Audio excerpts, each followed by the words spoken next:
Yeah, so welcome back. I was gonna say Canon 4 TV, but it's the legends assemble, man. I mean, how many legends can you get in all one space? I've got. Let me get this right. I've got Glenn Wynn, Guna Matters. I've got who have I got? I've got Glenn from Everything Arsenal. I've got Apollo. Is it Arsenal 1-1 or 1-1 on Arsenal Apollo? 101 on Arsenal. Right. Okay. I always get it. Yeah, the confusion is the Facebook page. It says Arsenal #101, but Yeah. yeah, Yeah. I'll have to change it. Yeah. And I've got Vincey. Yes, man. Probably my original brother from another mother, as well as Glenn Wynn and Apollo and Glenn. What's going on, man? What's going on? You've got five mothers, bro. Yeah. Someone was busy.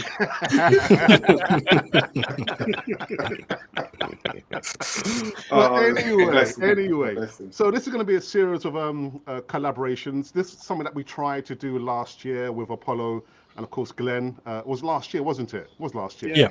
Yeah. But I couldn't keep it up because on a Sunday, for me, that's family time, man. But anyway, we're here. We're here. So, guys, Apollo, how you been doing, man? I think it's frozen. He is good.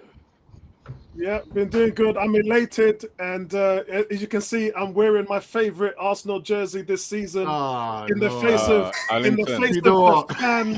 Yeah, I'm being exotic, man, and I'm loving it. So I told them I'm gonna rub it in their face every week. So yeah, it's gonna be proper tatters by the end of the season. The funny thing is, it's like I remember when the bruised banana top came out, and people were saying, "Oh, that's horrible." I'm like, now it's a classic, isn't it? Exactly. It's a classic. Yeah. So give it 30 years, Apollo. Anyway, Glenn, how you been keeping Glenn? I am good. I am absolutely good. I seriously cannot wait for this season. Like, I'm absolutely buzzing. This is the first time, like, I'm genuinely looking forward to a season, thinking we are actually going to win trophies. So I'm really, really good and really looking forward to this season. Well, they say it's the hope that kills you, isn't it? So...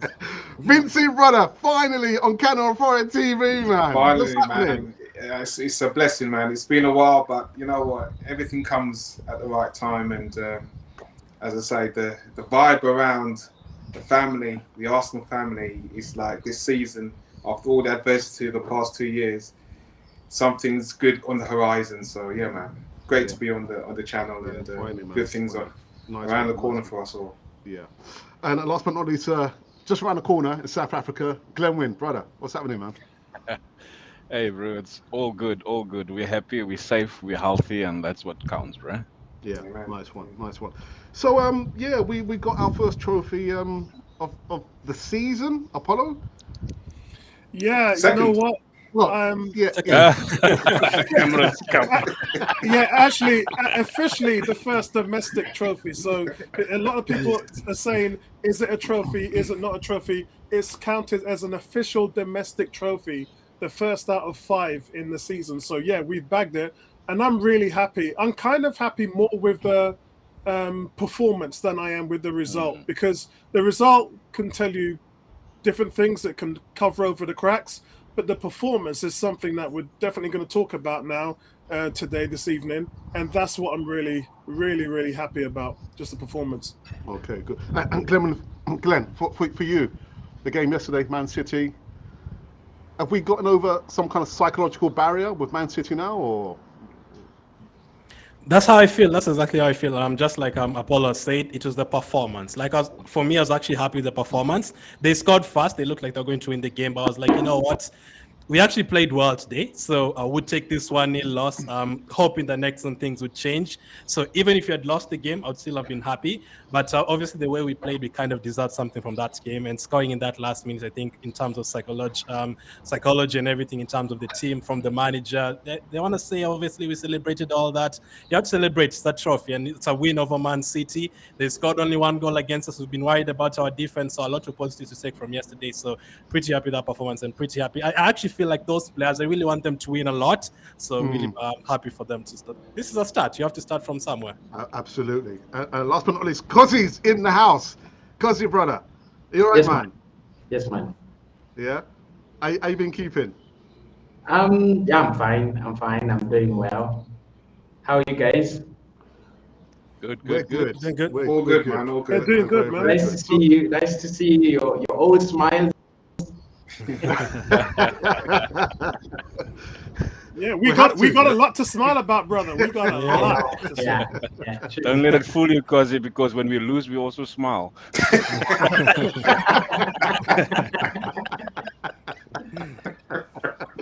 But Cosy, the game yesterday, that result, has it papered over some cracks for you, or literally is this a sign of things to come now in the new season for you, Cosy? Well, it was a good game. I would say it was our preseason game. To be honest, like it's the game that I watched and I was very confident. You look at the Barcelona game. Yeah, there were a few things there that were really not going very well. Man United, they really did expose us. And the Major League Soccer as well, the All Stars, we did have a couple of issues with physicality. Yesterday, we ticked a couple of boxes. Physically, I thought we were up to the challenge. I just thought that we did create some good chances. Maybe finishing is the only thing that I've already said actually whole preseason. And in that game, it was in my match reaction. The finishing, maybe a striker probably, but the finishing is still lacking. But it was our best preseason game. And if we're going to play like this all season, the future is bright. It's really bright. And I don't know if you guys have actually looked at this, but there've been some kind of oscillations between games. There are times when we played very well, especially in preseason, in one game, and then the other game we played a little bit, maybe not so well. At times we played very well in the first half and not so well in the second half. But yesterday, apart from the first 20 minutes where Man City were really all over us, after those first 20 minutes, we actually grew into the game. We played much better. We were very confident. I saw many players try to get on the ball, and we were not actually giving it away. So the fact that we had Rice as one of the best players on the pitch, that is in midfield, against Rodri, against Kovacic, against Bernardo Silva, it tells the story. So I think we will still dominate games, and we might actually dominate better than last campaign. I'm positive. I'm a little bit positive. I do have my own worries, like maybe if we talk about the season and kind of the preview the season, I'll talk about them. I do have my concerns and worries, but so far not so bad. Not so bad. Okay. Vincey, why did he not start Trossard?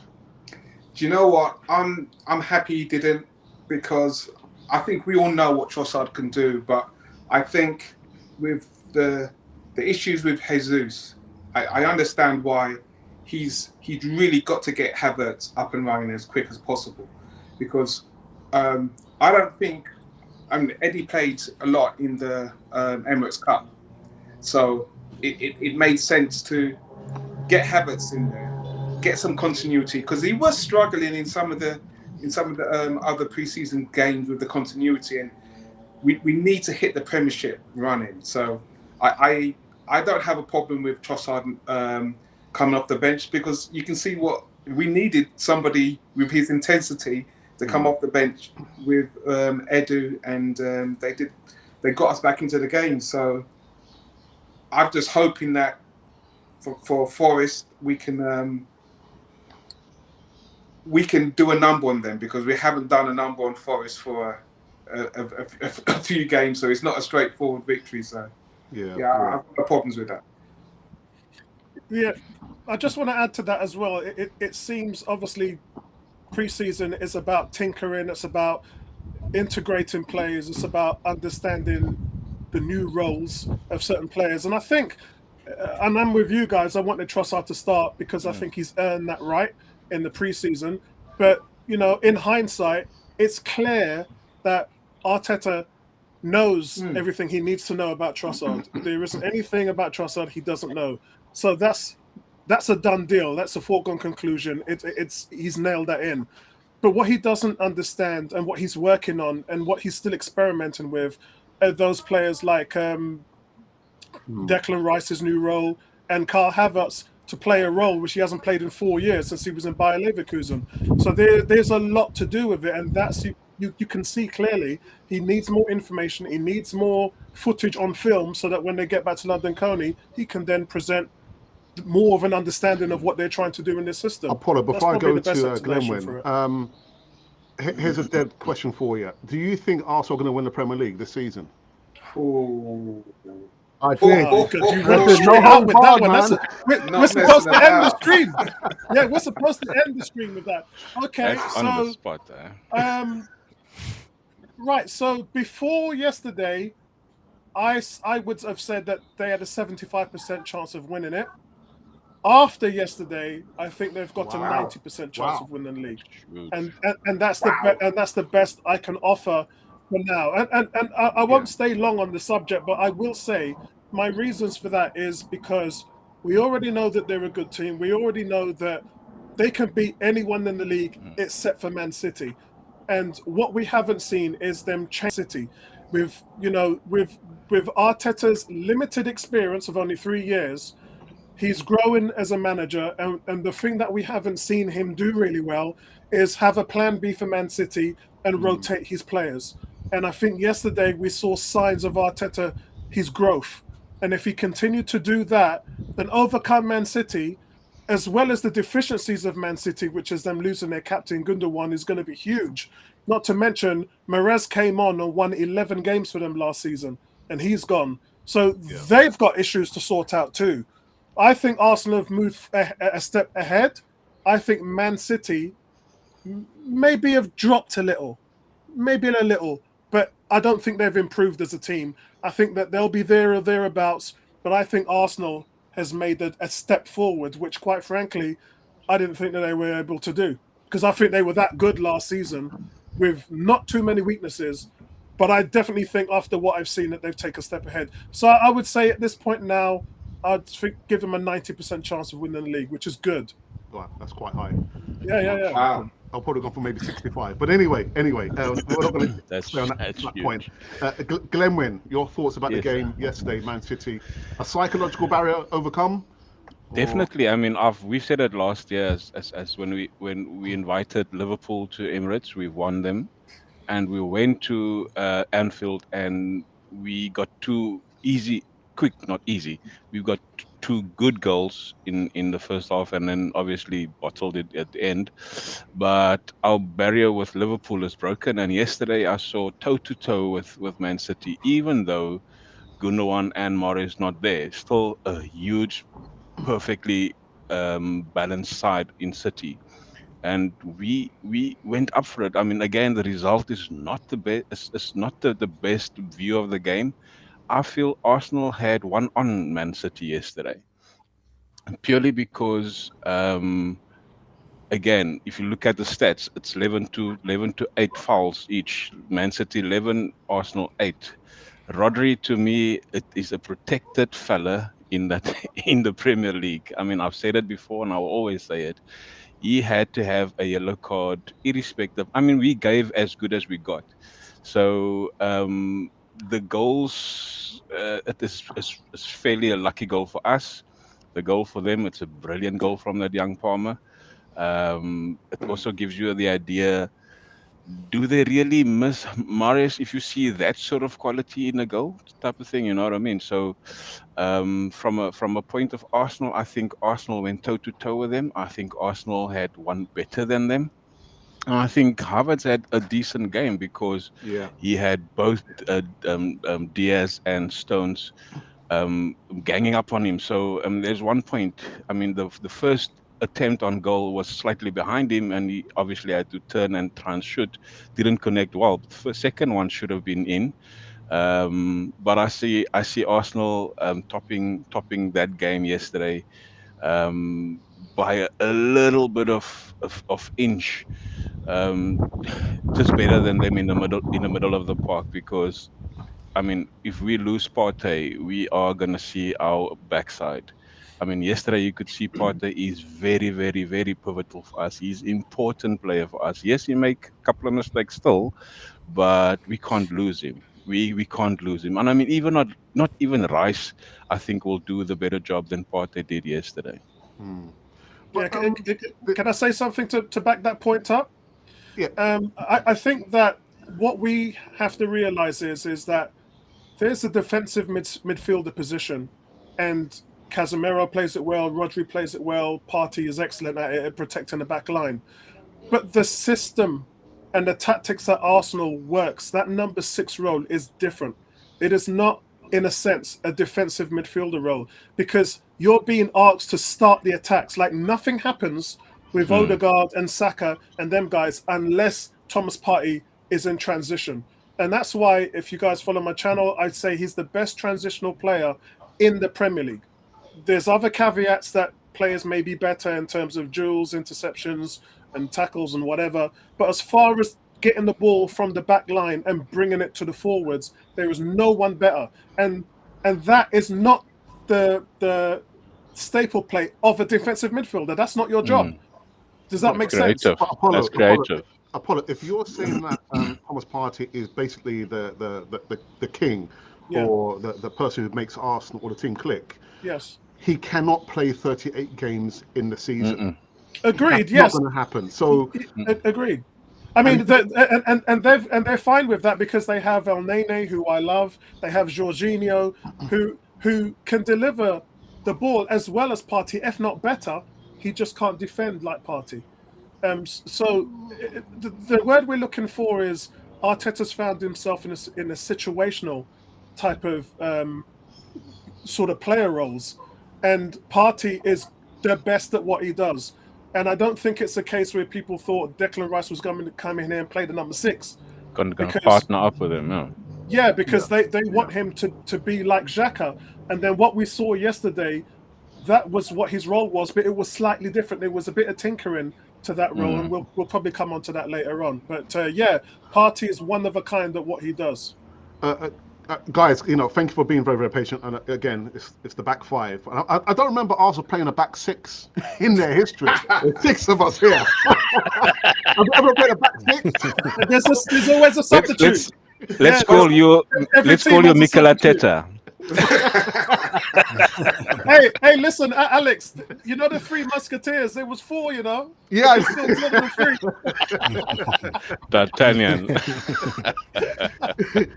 Glenn, when I looked at the game yesterday, I just didn't see a Man City getting beyond maybe second gear, if that. Or am I being too disingenuous to Arsenal? I mean, I think we played well, but I do agree with you. I don't think they got like the levels they can. But as I always say as well, I don't also think Arsenal got the levels that we can. So if Man City can improve as well, I think Arsenal can improve. Obviously, they rotated the team. De Bruyne came off the bench. Foden came off the bench. If they started their fasting, they're pretty good. I don't agree. People saying they didn't take it seriously. I think they took it seriously. I think they would perform better in a Premier League game, in a Champions League game. But I think we also have to give Arsenal credit in terms of how he defended. I know we'll talk about Timber, like, oh my goodness, what a player. As Apollo said about Partey as well, Declan Rice. I mean, personally, I think Havertz played well. I think there's a lot of positives to take. And we have Zinchenko to add to that team. You have Jesus to add to that team. Maybe a couple of new signings as well. So I think it's a bit of both. Alex, Man City aren't at the top of their levels, and I still think Arsenal are not at the top of their levels as well. Cozy, for you, just to say something on that as well. I think we are almost in a similar stage as City. They're trying to find probably how to play without Gundogan for this season. And they've struggled maybe a little bit. They're trying a few things here and there. You've seen their preseason games. We are also trying to do the same thing, trying to play without Xhaka and find some new person in that role. Is it going to be Rice? Is it going to be Kai Havertz? Maybe Fabio Vieira? Maybe Emile Smith-Rowe? Trossard has played there as well. So I think none of the teams was at their best. We are literally still trying things. Kai Havertz has not played so many times for Arsenal there in preseason, and he played as a target man. And I thought he really did very well. Got himself in good spaces. Didn't finish. My problem with him, but I still think maybe 5-6 games into the season, we will see the best of Arsenal. We've settled down. Relationships have been formed. Rapports between players have actually been understood. The same as City. Kovacic has found his probably best way of playing with Manchester City, and the new best 11 with Manchester City. But before I go to Vincey, we need players like Trossard, who basically last season hit the ground running. Yeah. And this is why I disagree with Apollo. I think we're not going to win the league because you've got to think about the players have to be accustomed to certain systems that Arteta will be asked them to play. And some players still need to understand the philosophy of their teammates. Listen, in the Premier League, we can't have any hangers-on. We can't be dragging people on. But the question goes to you, Kossi. Do you think with this squad, Arsenal are ready to make a good goal in the Premier League? Well, my statement, my prediction is that we'll have 10 more points than we had last season. Manchester City have set the bar too high. They've gone up to 100. I'm not sure if they will go there again, but we know they can't. They have the quality, the manager, and they're a group of players that have been together for quite a long period of time. But I really see Arsenal go 10 more points above what we got last campaign. The games where we conceded goals that we shouldn't have conceded, the games where we should have scored. Newcastle at home should have scored 1 goal, we killed that game. Everton, Goodson Park, it's difficult, it's a difficult area, but you've got to win there. I think we will have 10 more points. Will we win the league? That still depends on Manchester City. That depends on how quick City will get into a good shape, how many points they'll pick up, how Pep is looking to probably block more goals, trying to play a more defensive structure now, so they will not concede as many. I'm not really sure with this squad, you go 100% or 90%, we are going to win the league, but I don't think we are behind other clubs. I think we're still where we were last campaign.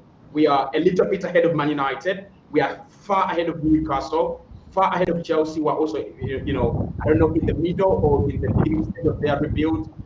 Ahead of Tottenham, like by miles. I kind of feel like top 3 nailed on. Top 2 is debatable if Jurgen Klopp can get those 3 midfielders in and up and running. But the title, probably 60%. That is where I would be, and that is too optimistic. Very optimistic. Okay. Just one more question, Kossi. There's still a few more time before the transfer window closes. Which areas do you think we need to beef up on? It might be. Well, I think we've spent well. If we can get, I don't know whether Mikel will eventually become like, I want to go number 9. I want to go Erling Haaland.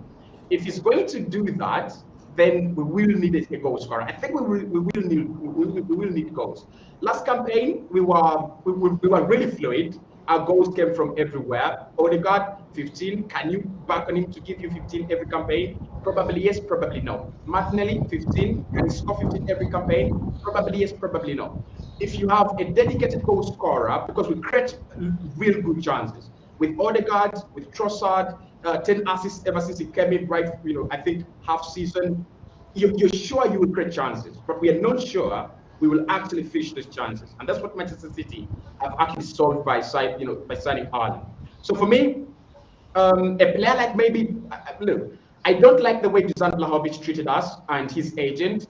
I just didn't like the disrespect, but we've got to be ruthless. If we are bringing in David Raya, that means we are ruthless. So if bringing in a player like Dusan Vlahovic guarantees us 25 goals a campaign, then go ruthless and get in a striker. I wouldn't really mind what happened in the past. So for me, it's centre forward. Okay. Vincey. Premier League, I heard you say, when Apollo said 90%. And I went, Yeah, Premier League. It would be nice. It would be nice to dream, but I don't like to dream when it comes to football. I'm a serious man when it comes to football. I think the teams are very similarly matched. Arsenal can't do without Partey, and Man City can't do without De Bruyne. He can't play 38 games. But I think the problem we have is that Jesus is out injured. Okay. Now, we already saw last season, as good as Eddie did, that's the most amount of games that he's played consecutively, and it's took its toll on his body. So if you think about this season, if he does that again, we don't have another striker. So we now having to rely on the fluidity of how we move the ball and the goals from across our midfield and on our flanks. But you take the play out of Xhaka last season, and we've got Declan Rice. You're now asking Rice to come into the team, take over from where Xhaka did, and score goals. It's a huge pressure. And yes, we may distribute goals around the team, but I know even in the media, no one talks about the Arsenal-Everton, the first game last season at Goodison last year. That game for me was the blueprint for the rest of the league to take to, and they did it in Southampton, Brighton, Liverpool, Brentford. They messed about with us at the business end of the season. And that's where Arsenal struggle with the system, because we don't have a striker who can get us cheap goals. We need cheap goals to keep us in games. So, you know, we have to. I've always said, if you do the basics and you perform to the game plan, it gives you a chance. So I was happy that we had a game plan against City yesterday, but that game plan, Arteta is going to have to be fluid across the board in the games that we play to allow us the freshness to be able to, like you say, Trossard can play wherever he wants, and he knows where the goal is. If Havertz if he's not working, even if at half time or before half time, if he's not working, pull that trigger, because sometimes you can't wait until 70 minutes. Yeah. So for me, I'm 40-60 on the Premiership, and it's okay if we don't win a Premiership this season, but I do think there's a lot that has to go right with the fluidity of the team for us to match what we did last season. What we did last season with that squad was ridiculous. For me, because I never would have expected us to score the amount of goals that we scored and play the way we did. So to repeat that, taking out Xhaka and Jesus out injured, starting right now, where other teams know the way how we play, it's a dream. But you know what? There's nothing wrong with dreaming. Yeah. But Vincey, what are we asking Declan Rice to do? What are we asking? To score goals? Give the assurance for Thomas Partey to roam and do the thing that he does. What are we asking Declan Rice to do? I think we're asking him to play like Xhaka, but also be alongside Thomas Partey, because when teams like Everton in that midfield, they sabotaged him, and we couldn't get the ball out to your Odegaards and to Martinelli. But even though Martinelli hugs the flank, we need bodies in the middle of the pitch. And there was a perfect example yesterday where Declan Rice, he had the legs to track back, get the ball and stop, which probably would have been a certain goal. And Partey can't do that.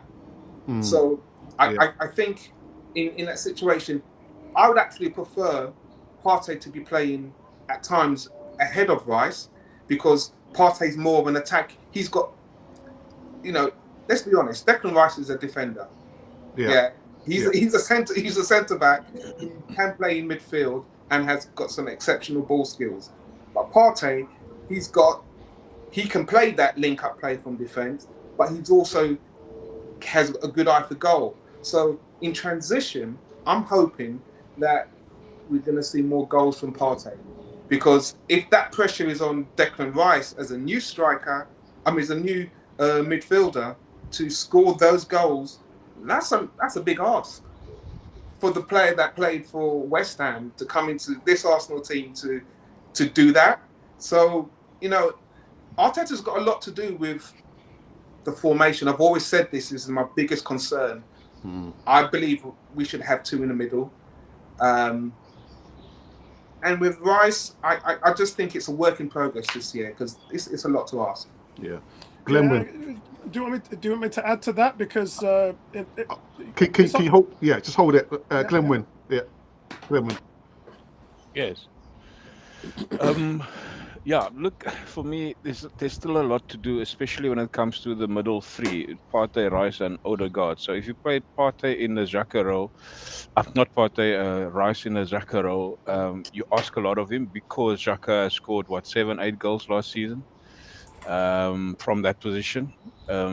Rice even in a West Ham team, he didn't score that much goals. However, he was more of that midfield star in their team. With Arsenal, the pressure is so high already on the price, and now he coming into the Xhaka role has to perform as Xhaka did in the last season. I mean, cheers, Xhaka, you done well, but goodbye type thing. Now Declan Rice has to come in and either better that. It's a lot of pressure, and I would still have to bet him in that middle three because you don't have anybody else that can play there except for Trossard. Trossard played in the 8, I think, in the MLS game. He played very well there. For me, I would rather have a double pivot and put Trossard in next to Odegaard and give that sort of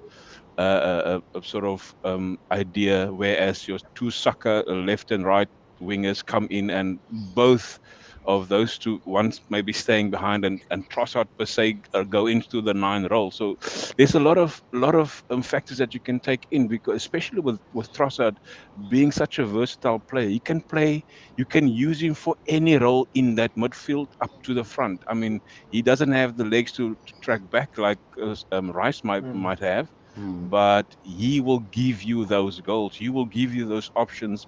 If he doesn't score it alone, but he will attract 2 or 3 defenders towards him that the other 2 players of the wings can come in. So Mikel Arteta has he had a plan A last season. He calls it now it's a plan A1, A2, A3. Now where's the B and the C and the D up until Z? So um and I just gave him, and I hope Arteta, you're watching. There's a lot of plans that you can have with Leandro Trossard. I mean, that guy alone gives you 5 options. He gives you 5 options alone. So with Havertz, sit back a bit, but give. If you want to start the season well and get points up on the board, Trossard is your man. Yeah, yeah. Yeah, good point. But Apollo, you want to make a point before you forget? Yeah, it's quite an important point actually. And this is in regards to Declan Rice. So there's a few points. Number one, there's a misconception when he was at West Ham, he was a number 6. It was Souček that was playing the 6, and Declan Rice had a floater, So what we call a float role, which was a sort of free role. He's actually playing that role now for Arsenal, so it's a sort of a 5-8 hybrid. So there were times, just like Xhaka, where we saw him playing left back yesterday when Timber got forward. Declan Rice slotted back into the left back position. But the difference yesterday from what I've seen, and this is great from Arteta, Xhaka last season was on an island up further on the field and had nothing to do with the build-up play. He didn't, it was Odegaard or Zinchenko or Partey bringing the ball in transition, not Xhaka. Xhaka got up the field early. Because of his lack of athleticism, it worked in his favour because he was able to be there and be a facilitator and support Martinelli. What we saw yesterday was something different. Rice is now staying at home because he's slotting back as a left back, and we saw him in a double pivot as well next to Partey. What this means is that he's getting up the field slower than Xhaka did because and reasons for that is because of our shape. So our shape looked way better yesterday. We were more compact, and that was because of what Arteta did by design. Going back to Tottenham, every time Tottenham play City, they do well. Why? Because they play a 5-man midfield. Arsenal don't do that. Against Man City, we're too free flowing, and there's all these gaps open which destroy us. And we overpress City, and City are press resistant. So what we saw yesterday was not a lot of pressing. The pressing was intermittent, and we stayed at home more, keeping the shape. And Man City found that difficult to break down. But Apollo, So- I think one of the biggest criticisms of Arteta has been, I think Glenn just said that, is lack of, in game. When the game's happening, when it's rolling, can he adapt? Is there a plan B to what's been played out in front of us. And He he's did- stuck. He's yeah. stuck on plan A until the cows come home. So what we saw yesterday was plan A and plan B and plan C, and it's going to take me long to go into all of that. Yeah. But basically, we saw a 4-4-2 defensive formation. We saw a 4-2-4 defensive formation, and we saw our innate 4-3 the 4-2-3-1 formation. So defensively, he was playing mind games with Pep as they were switching when they was in press, and he asked Odegaard and he asked Havertz to press the top. When they got the ball into the midfield, he moved Rice around like a chess piece as a left back, as I said, and then as a double pivot to Partey. So every time Pep moved his players, Arteta did it as well. It's difficult to see, but watch the game again and you can see that Arteta actually changed his tactics 3 times in the game to counter what Pep was doing. Let's see that in the Premier League. Let's Yeah, see yeah, that in the yeah. Premier League. You know, again, that's his biggest criticism. You know, he's just got his mindset on the plan. Yeah. Plan A has got to work. Yeah. Because We there's didn't no see plan that B. last season, by the way, Alex. Not once did we see him do what he did yesterday. And I would, based on what you said about 90% of us winning the league, do you think that that's going to take away from the chances that we will score with Rice staying home more? Because when teams are attacking us, it's perfectly great, but I found at times it looked like we needed more support in attack. So, you know, that, and obviously more goals allow us to be more comfortable in possession and so forth. That for me is an area that's going to be a work in progress in how we get that transition, because, you know, neither, with all the skills that Trossard has and Martinelli and even Saka, they don't like to be isolated. They need support. They need runners. And if there's no runners coming there, then that's going to be I can answer that, Vince. In those games, actually Rice and Partey, I think they could probably start together out of the 38 games. If each one of them stays fit for the whole season, I think they'll probably start together like half of the times. In the games like against Nottingham Forest at home, no disrespect to those teams, Brentford at home and all those guys, I think it's either going to be Rice or Partey, not both of them on the pitch. We have so many number 10 and number 8, like the Smith-Rowes and Fabio Vieira's and Odegaards and Trossards. This weekend, I personally don't think they'll start both of them. I think it's either going to be Partey just by himself or Rice just by himself, and then up front, Trossard and also Odegaard, and obviously the front 3. Now, the points that Vince and Glenn have said about Rice probably being a defensive player and everything, that was West Ham. This is Arsenal. Like West Ham, out of the 38 games, they'll probably need to defend 28 out of the 38 games, going to United, going to City, going to Liverpool. For us, out of the 38 games, we'll probably need to defend like in 4 or 5 of them up against Man City or Liverpool. But all the other games, we were expected to dominate possession and go full force and try and attack and attack and attack. Last season, we had a lot of games where we had like 20 shots, 25 shots, home and away, all those games. So I don't think we're going to have both Rice and Partey on the pitch. And personally, for me, if there's like Trossard, Odegaard, Havertz, Saka, and Martinelli on the pitch at the same time, I almost think like no one will be able to deal with that. Like Trossard going up front, they'll be marking him, Havertz coming next to him, and then Martinelli going to the middle, and then sometimes Timbers going and inverting from the midfield as well. Like it's going to be crazy. Personally, I believe. But Glenn, Sorry. go on, Apollo. Go on. And to top off your point, the reason why I said 90% is for 2 reasons really. The first reason is they're clearly yesterday the best 2 teams in the league. I mean, what they did yesterday, and other teams are looking in on that. That was a chess match, and that's why I was saying the fact that Arteta switched these play 3 times, and it was a chess match between the 2. That showed not just me. Go to all the publications. Go to BBC. Go to Sky. They all talked about it. Go to TalkSport Radio. Everyone can see what happened yesterday. Those are the 2 best teams in the league. Yeah, but Apollo, sorry, just to cut in there. There's only one Man City. You know, whatever teams don't play like Man City. So are we able to adapt when we play against a Brighton, when we play against a West Ham, when we play against a Newcastle? And that's what the question is. Yeah, we're better than all of those teams. So say again? We're better than all of those teams, and we've strengthened. Okay. Kossi, I can see you personally getting Kossi.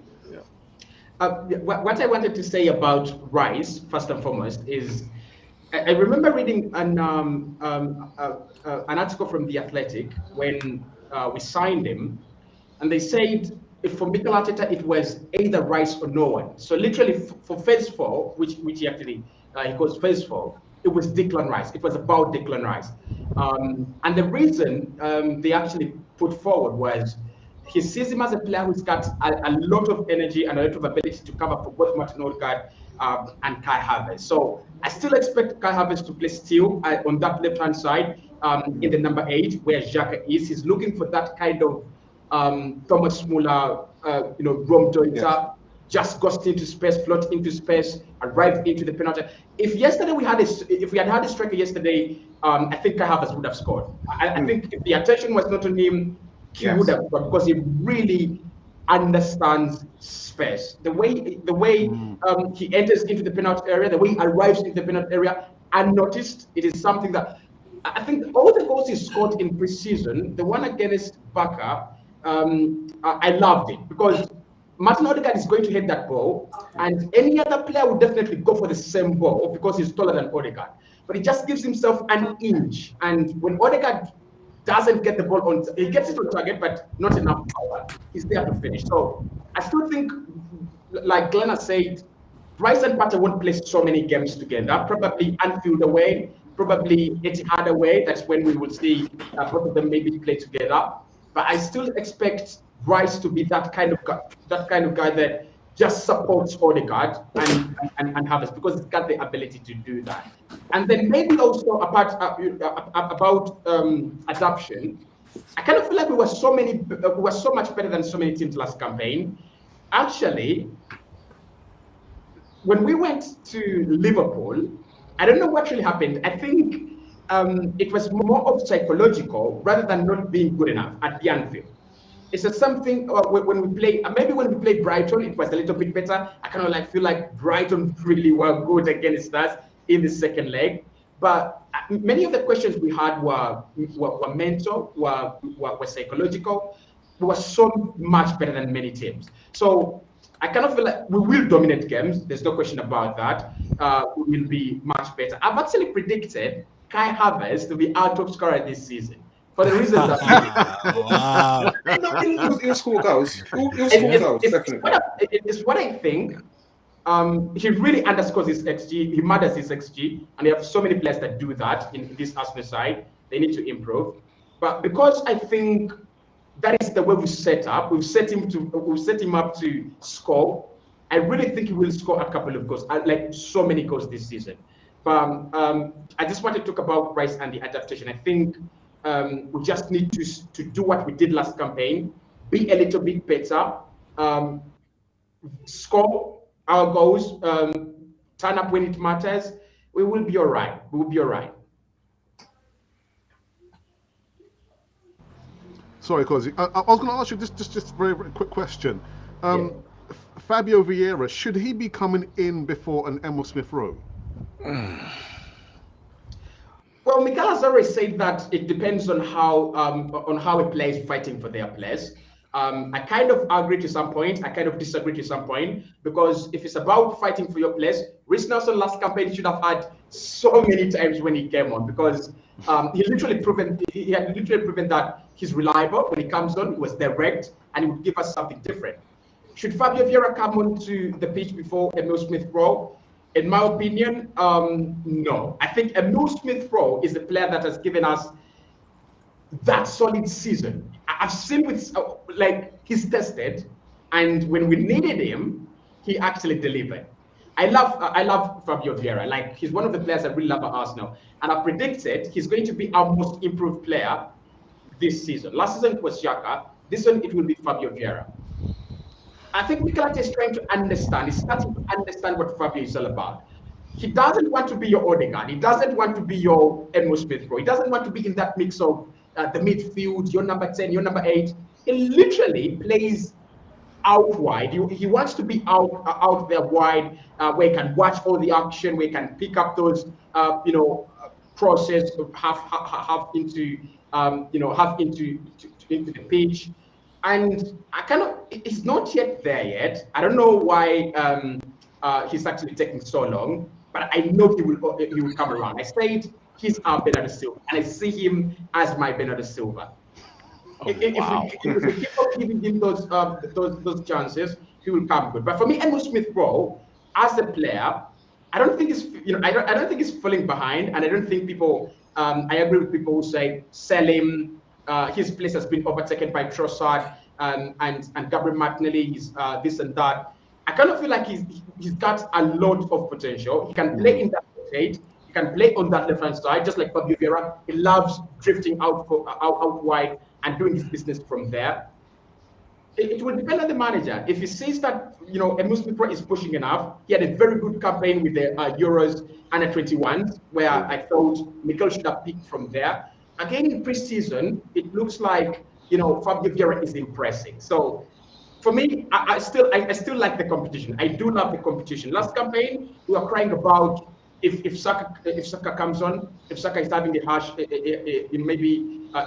evening, who do we bring on? We have Fabio Vieira now, not yet there to give us that Saka levels, but something different. If Martinelli doesn't perform very well, or probably Kai Havertz and Liam Trossard is playing out on the left, you could bring on Emil Smith-Rowe. So it will depend on the manager. But in my opinion, Emil Smith-Rowe, we know the potential. He's done it.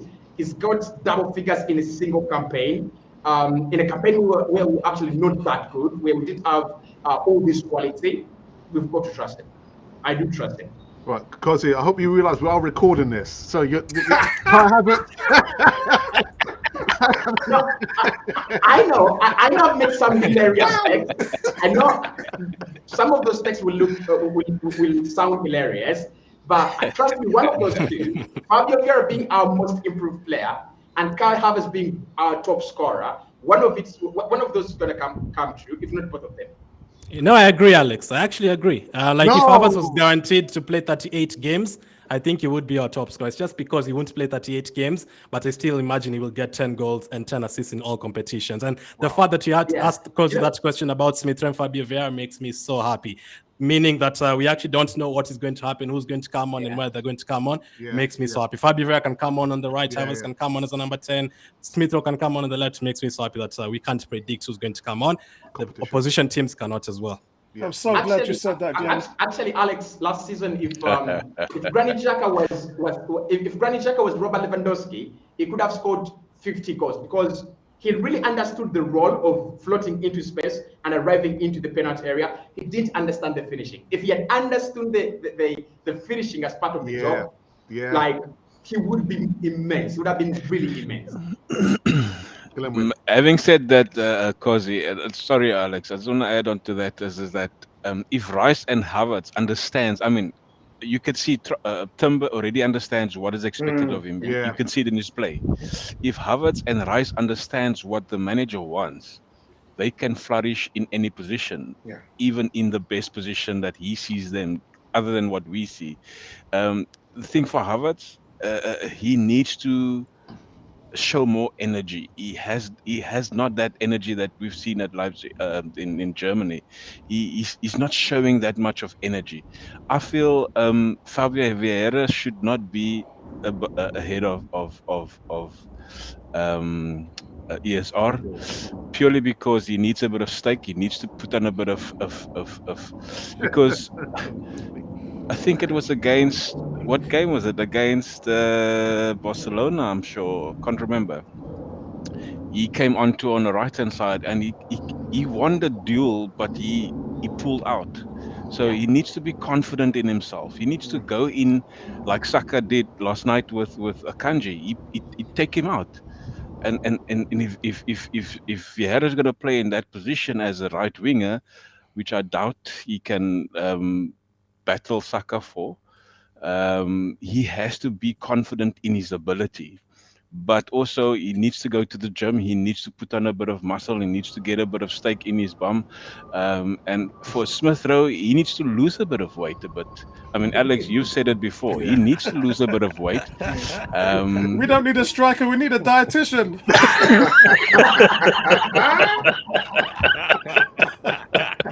So for me, Smith Rowe is an unpredictable player. He is a forward-thinking player. I mean, not one of our Arsenal players has what he has.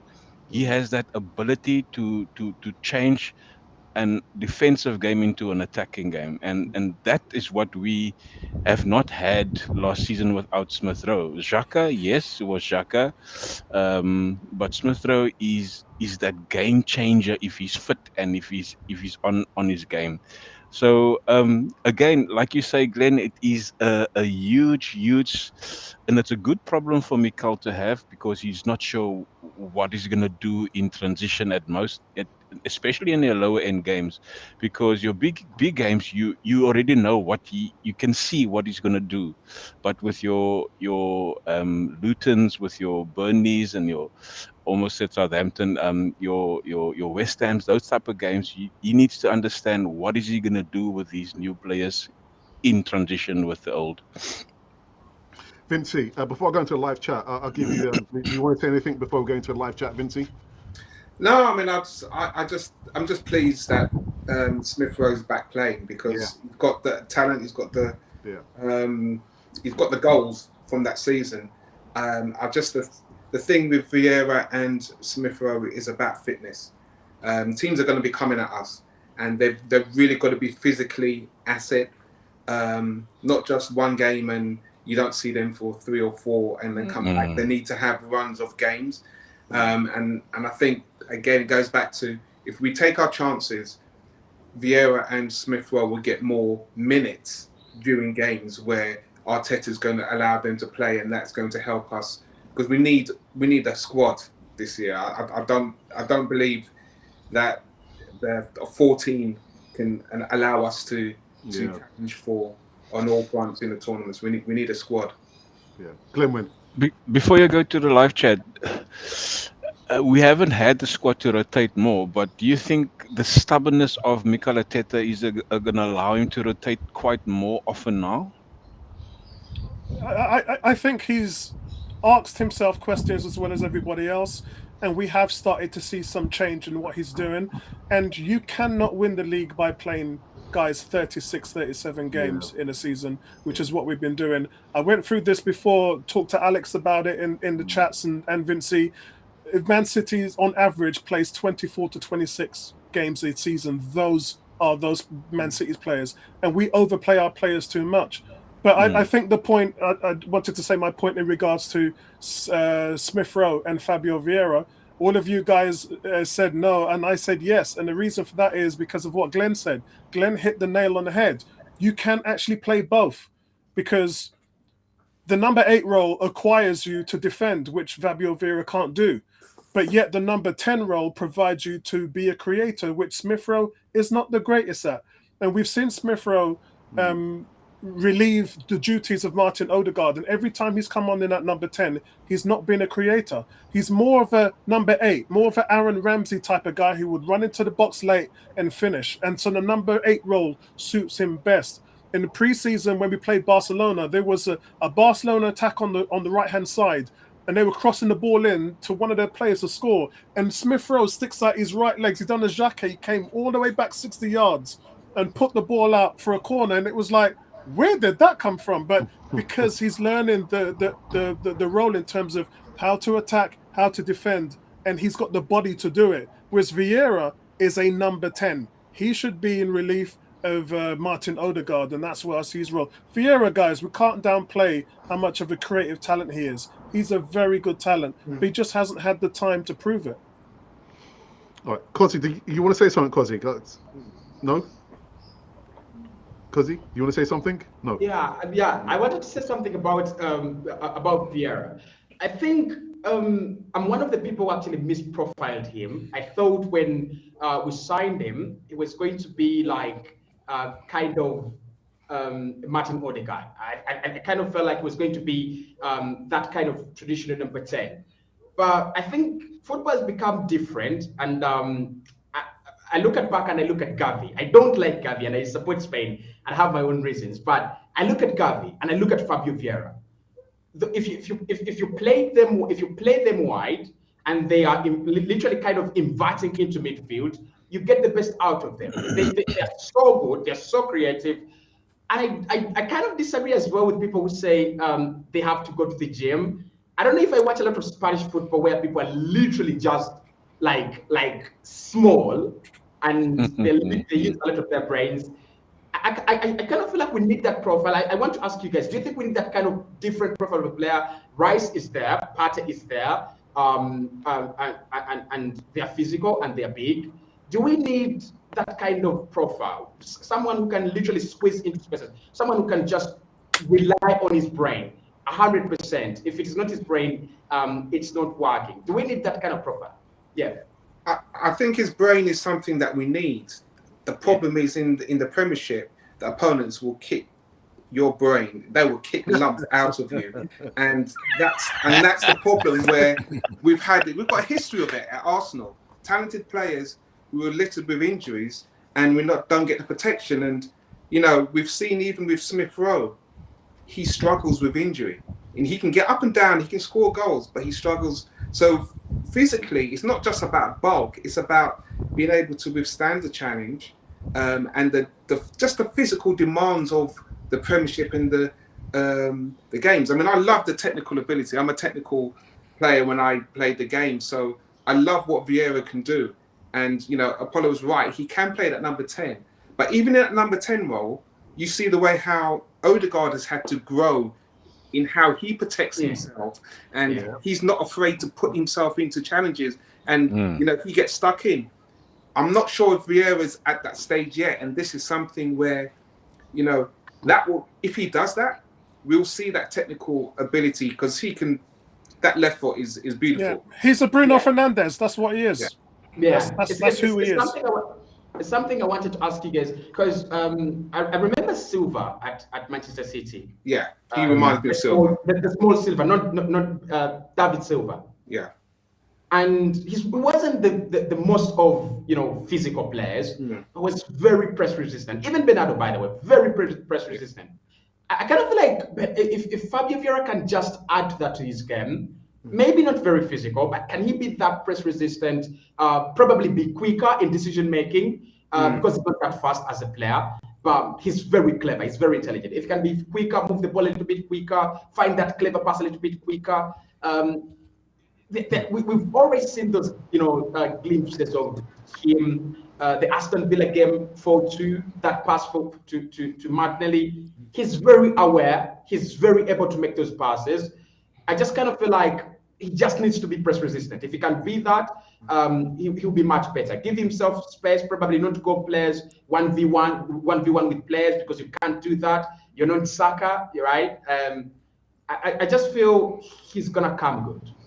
He lacks the confidence. He lacks the confidence. Yeah, that is what it is. Yeah.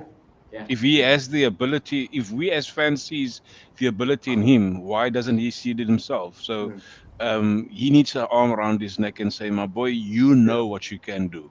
Give him that confidence. Maybe it's the captain, maybe it's the manager, maybe it is whoever, but somebody must come and say, Fabio, you have this, you know what to do. Just, go that extra level, because if the talent is there, somebody has to bring it out on him. Yeah, sure. Guys, to go to live chat. Goes back to Mikel Arteta and the way he rotates the team and his substitutions. He loves going for 70 minutes substitutions, 80th minute substitutions. And at times when we pick up an injury or a player just runs out of form, the player we're introducing has gone 10 games without football, like 15 games without football. When you introduce such a player, they're literally going to be low on confidence. So I think Mikel has got to check on himself. He now has a bigger squad, almost 2 players per position. How is he going to rotate them? It's going to go back to him. Yeah, let's go to live chat, people, for the first time. So we've got, I think, one of Apollo's and Vincey's main people, Cam. Vincey is the man. Big up yourself, Cam. Much love, bro. All right. Emerson says, good evening, Alex, Apollo, Glenn Wynn, and the other two. Yes, well, Glenn and Gozzy. I wasn't paying attention. Anyway, the performance, we stood toe-to-toe with them. They didn't tour with us like they have in previous meetings. Even at 1-0 down, we kept believing, and before the equaliser, we were all over them. And John says, "Thank you guys. We need a super striker." Apollo, we still need a super striker, don't we? We still need a striker. No, we've got Havertz, man. Apollo, I need a super striker. I need a super striker. Apollo, you're on mute. Apollo. He was really getting his points off as well. Yeah, Apollo. He was deep. Apollo. We can't hear you. As he fixes that, I actually have a question on a striker as well. When you guys say we want a striker, are you talking about breaking the bank for a striker 80 million? Or are we talking about backup? Because personally, I'm talking about someone like a Giroud back in the day, that kind of striker, Dzeko, someone who will come in the second half and different kind of striker. Did we forget we've got Bello? I mean, we've got Bello. Have you forgotten about him? I believe in Bello. I just don't believe Arteta believes in him. Yeah. And one thing that really shocked me when I was at the Emirates Cup and I saw the size of Havertz, and I thought, when you mentioned Giroud, and I'm Can you guys hear me now? of this guy. Yeah, we can hear you now. Yeah. Okay, good. Yeah, Good. All right. and it's like Havertz should be able to put his body around, like how Giroud puts his body around, and play that role, because Havertz he's got goals in him. So I just think I would like the comfort of another striker, because when teams shut us down and players get injured, guys, I'm sorry. I don't think we need another striker. I hear so much Arsenal fans talking about a striker. I can't understand. Where is he going to play? We have Jesus, Nketiah, Havertz number 3, Trossard number 4, Martinelli number 5. So we got 5 guys who can fill in at the role. The problem with getting a striker in is if you buy one guy now, who's going to replace Balogun, because Balogun looks like he's going to be off. I would prefer to get KK from Napoli, an attacking midfielder who can score goals, which is basically what Arteta's trying to do. We've just got so many guys who can fill the role as a striker. The thing is, you have to remember, Havertz adds so much. When he was taking long balls, when City was pressing us and Ramsdale was going 70 yards over to him yesterday, I was like, whoa, we never done that before, and actually hold on to the ball. It reminded me of Giroud, because that's a dimension that we've never really had. And so that really impressed me. I think we are 5 deep at striker, and if we go and buy another striker now, that's a missed opportunity to get another attacking midfielder.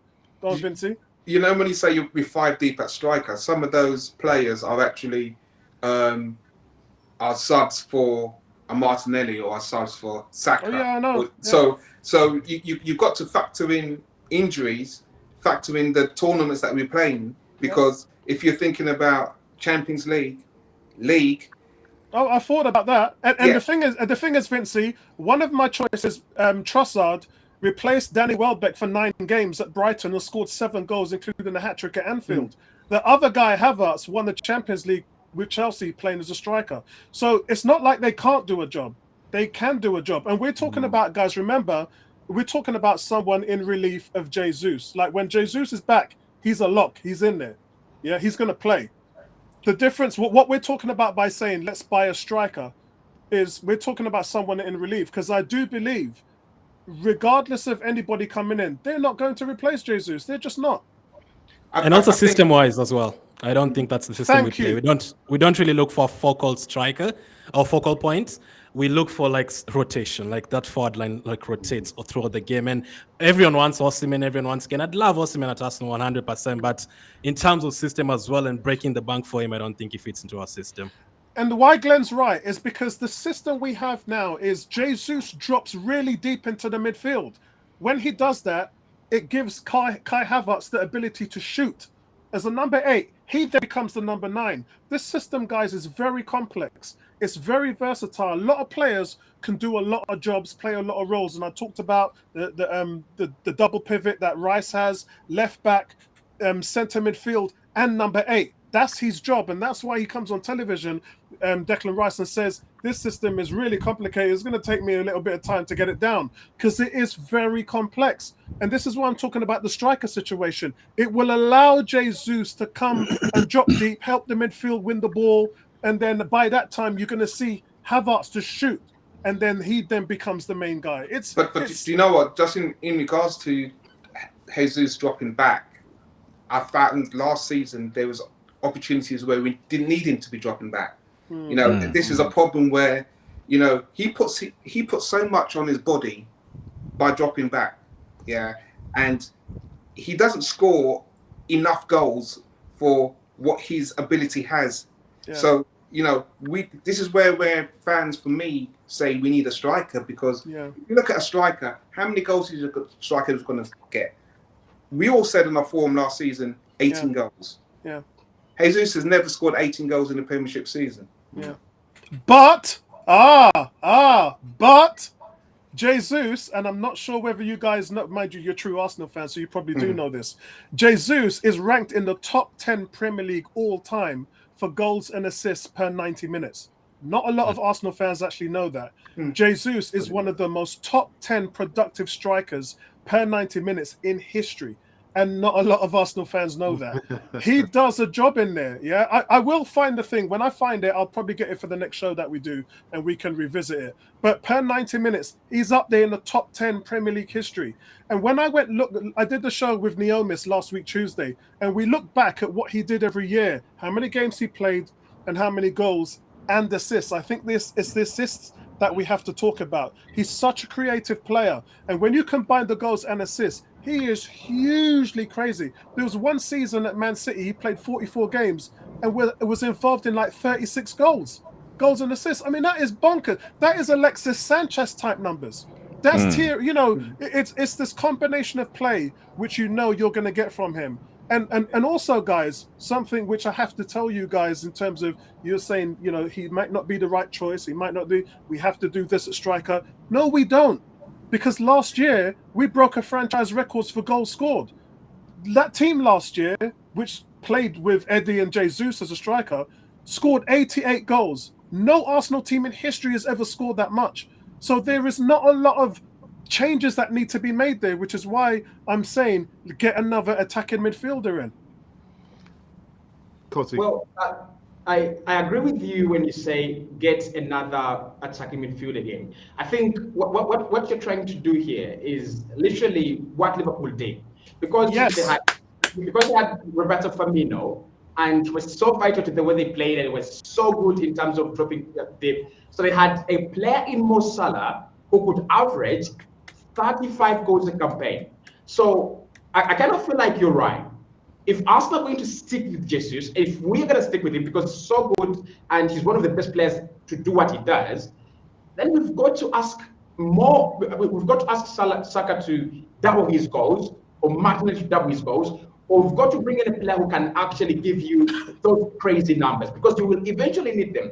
I was actually doing a video about Lautaro Martinez to Arsenal, and I reviewed all the Premier League teams that had actually won the title in the last 20 years, and you look at each and every team, apart from Liverpool when they had Firmino, and Manchester City who have had Gabriel Jesus. All the other teams, Alex Ferguson with the likes of Berbatov, the likes of Van Persie, just poaching a striker here and there to win you the league. Vardy as well. So if we want to go the different route, if we don't want to go mainstream, we've got to find a striker, a player that can guarantee us those 35 goals a campaign, or probably 25 goals a campaign minimum, because that's what actually wins you the league. All the teams that have actually won the league, they have that player that literally guarantees you those consistent numbers. For me, 15 from Saka, 15 from Odegaard, and 15 from Martinelli. That might not actually win us the league. So does that mean bench Jesus? No, don't bench Jesus. Just we need to find a way of increasing one of the forwards. I don't know who gets into more goal scoring opportunities, Saka or Martinelli. I've seen more of Martinelli into goal scoring opportunities, because we were literally scoring from our left hand side last campaign. if Martinelli, because for me, he's got the potential. He's a very good finisher. If he can double his numbers, I wouldn't really have a problem with Arsenal need a striker, Arsenal need a striker. Why everyone says we need a striker is you look at those chances that just go begging, easy chances. Look at Erling Haaland goals last season. How many of those goals do you go, I can't score that? I really can't score that. I understand that, but bro, we broke a franchise record. And on the flip side of that, just 2 quick points. Gunnar Matters talked about Xhaka scoring 7 goals last season. Before that, the most he ever scored was 2. True. Declan Rice is scored 4 goals last season. He's going to come in now, and that position is going to envelope him. But here's the deal, guys. We should not be talking about strikers. We should be talking about defense, because that's how you're going to win the league. You break a franchise record for goals scored last season and didn't win the Premier League. Why? Because in the last 15 games, you had 2 clean sheets. Even with Saliba, you were still leaking goals. We fixed that. And remember, I talked about Declan Rice being in the double pivot now and not being a more of a stay-at-home player rather than shooting that number 8. And you can see the reason why that's happening is because we need to stop leaking goals. Guys, we're leaking goals.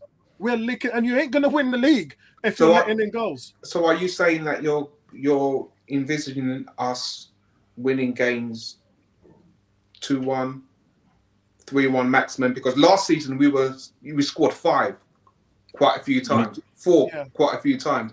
In that regards, if we're going to go more defensive from a structure, with the players that we have, it's naturally going to take away from that free-flowing, bursting football that we played last year. So you're saying our goal tally is going to come down because we're going to be more structured in our fence and in our formation. Yeah, I'm saying I wouldn't mind if the goal tally came down. If we scored 80 to 85 goals, I wouldn't complain. It's 3 less than what we did when we broke the record last season, because striking is not my biggest concern. My biggest concern is we let too many goals in. We leak too many goals. And if Declan Rice comes in and he provides a stability, and Timber, I would start Timber over Zinchenko. If that stability with those 2 players come in, and it means that we get more clean sheets. Because remember, like you said, we had 10 clean sheets in 19 games away from home. And our home record for clean sheets was atrocious. Why? Because when we went home, we kept more of a cohesive shape and a better game plan. And when we were when we were away, and when we were at home, we played more free-flowing football and we leaked goals in. I can't remember the last time we had a clean sheet at the Emirates. So we need to fix that, and that's on the manager, by the way. We need to fix that and not be as expressive when we're at home. I know it's exciting. I know the fans are into it now. The 12th man is going crazy, and it's really big, and the players are putting fire in their belly. But we need to calm it down from a system standpoint at home. Yeah, we need more. Apollo, we agree. We agree on something, Apollo. Yeah, we need to have keep more clean sheets, and I think Raya comes in. He'll bring us that. No disrespect to Ramsdale. I think this is a sign of Arteta becoming ruthless, but I think he must be more ruthless in the complete sense of the team. You can't have your favorites like you have always. I mean, I see already Havertz is one of his favorites. I see Vieira is one of his favorites. Timber, I would love Timber to be of his favorites, because Zinchenko on that left side, Timber, like you say, Apollo, I prefer Timber ahead of Zinchenko there.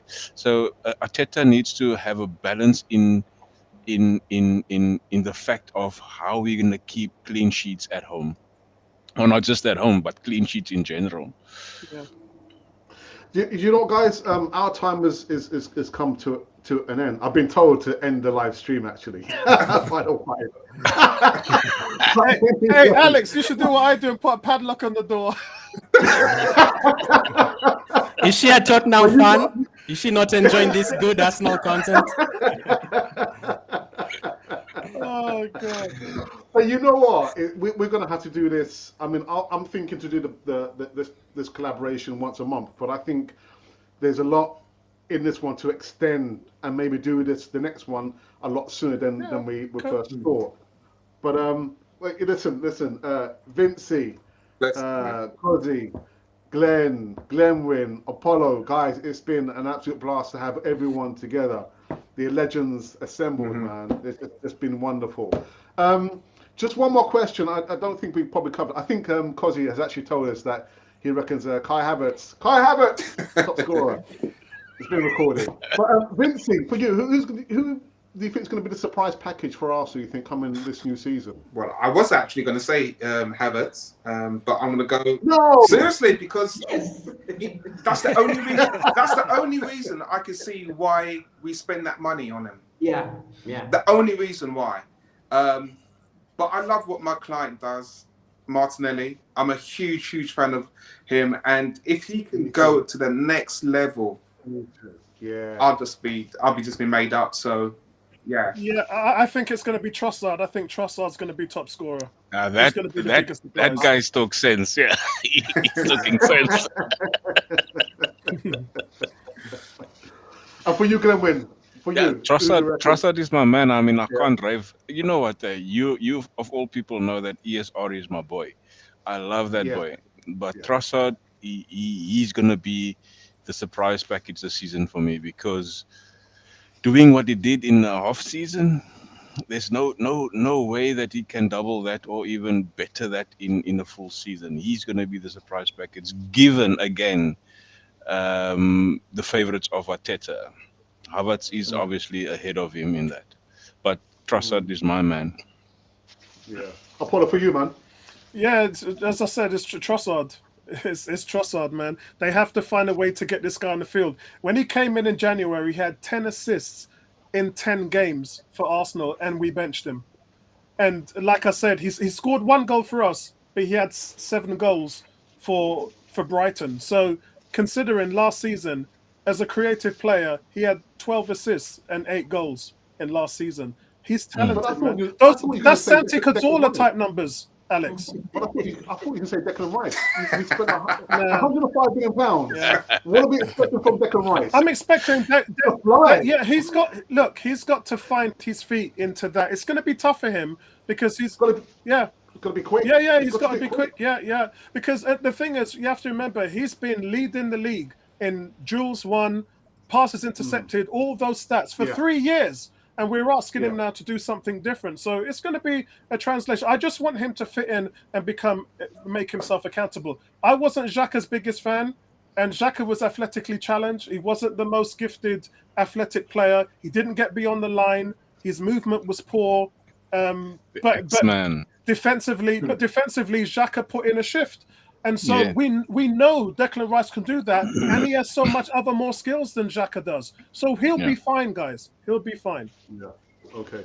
Glenn, for you, the surprise player for the new season. So Saka will finish as the top scorer. Surprise, definitely Kai Havertz. I mean, Cozzy mentioned it earlier, the positioning. I think he's going to get himself into so many good positions. Are people going to miss chances? Yes, Martial is going to miss a couple, Saka is going to miss a couple, Havertz is going to miss a couple. But if you get 4 or 5 chances per game, I think it's going to bang. And also, lastly, I know Alex was gone, but Mikel Arteta's assistant left recently. I think we have 4 candidates: Cozzy, Vincey, Gunnar Matzes, and Paul. I think we have good candidates to become Mikel Arteta's assistants. I almost want to watch next time. I almost don't want to be in the panel. I want to just watch and just relive all this. Cozzy, I think we know. Kai Havertz. Not really. I don't think. I'll be surprised if he doesn't score as many. So I don't think that would make him my most surprising player. I think the surprise package is going to be Jakub Kiwior. I think it will be Jakub Kiwior. It's one player no one talks about. But he's one player that if you don't play Julian Timber at left back and you want defensive assurance and you want to keep things ticking and keep things coordinated, there's one player we've seen in preseason and I think is really, really talented. Like the way he just passes the ball as if he's not a centre back. I love Bastoni a lot. But when I look at Jakub Kiwior and I'm like, give him 2 years, he'll be Bastoni. He'll be our Bastoni. So I think our surprise player this season is going to be Jakub Kiwior. I won't be surprised to see him be important towards the end of the season. Like, one of those players where you end the season and you're like, did he just play 28 games this campaign? I think he will be. I think he will be. Wow. He will be our surprise player. Only because he just have to keep his foot. Well, the same thing that happened to Timber yesterday. He must just do that same thing. He mustn't bother with his shoes, man. He must leave it on the Yes. ground. Yeah, and guys, listen, don't sleep on my boy Reece Nelson. Don't sleep on Reece Nelson, man. Yeah. Well, he's got to stay fit. Yeah, He's got to stay He's fit. got to, yeah, he's got gotta to stay stay fit. and consistent as well. He's got to find the consistency as well. This excites me, Alex. Like the fact that you're all so positive. Like we were doing shows with you in Apollo last year, and our options are like the likes of Bellerin and Maitland-Niles, and we were doing shows with you.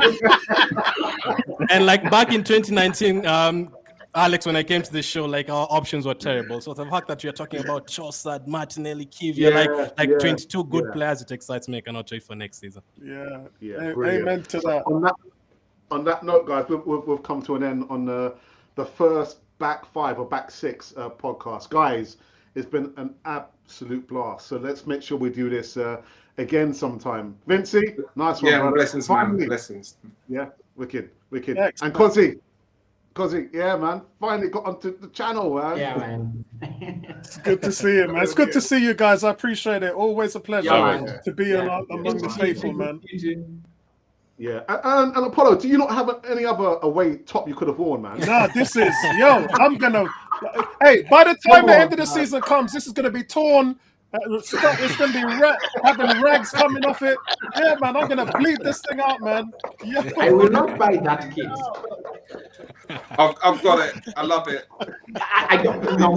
No. Bring back the back. We won't go there.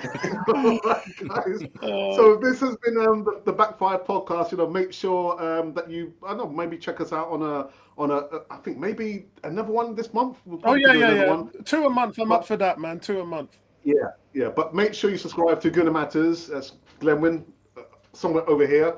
Apollo, Arsenal 1-1 and 1 on Arsenal. And of course, Glenn Knightley got to speak to the club captain, Odegaard. The guy over there, somewhere over here. Vincey appears on Arsenal 101 as well, as a moderator as well.